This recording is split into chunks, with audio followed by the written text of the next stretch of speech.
Hi guys and welcome back. So today I'm going to show you how to make these Blackberry and Hazelnut Brownies. Let's begin. To get started on the recipe, take a mixing bowl and place in your melted butter or melt it directly into the bowl if it's heat proof. Then add in your cocoa powder and whisk together until it's combined. It should look smooth and glossy, something like this. Once you've achieved this, you can then go ahead and add in the sugar and whisk this until it's fully incorporated and mixed in. It will change the consistency and it will become a bit more granular, but that is completely normal, so don't worry. Then go ahead and add in all of your eggs, followed by the vanilla, and just whisk until it's fully incorporated. I know I'm saying incorporated a lot, but it's the main word here. Keep mixing, then give the bowl just a little scrape down. We don't need to really go too in depth as we'll be working with the mixture again. Place the whisk away, then add in your dry ingredients, followed by the chocolate chips, the chopped hazelnuts which have been toasted, and your blackberries.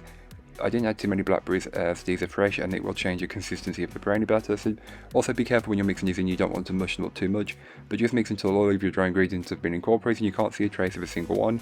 Then give the bowl just a brief scraping down, and this is just incorporating any bits that may not have been fully worked in earlier on. Then grab your tin which you've been lined with some parchment paper and pour in that brownie batter, and believe me, these might be one of my favourite bakes from this year. They're very perfect for this time of year as blackberries are very easily available, so I recommend making it.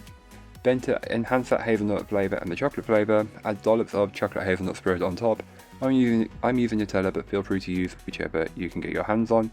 Then take your knife and swirl it all around the batter. This will just help to incorporate it a bit better and look pretty.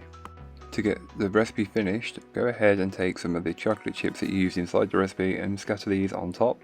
Then use some roasted chopped hazelnuts as well, and then just a few fresh blackberries on top.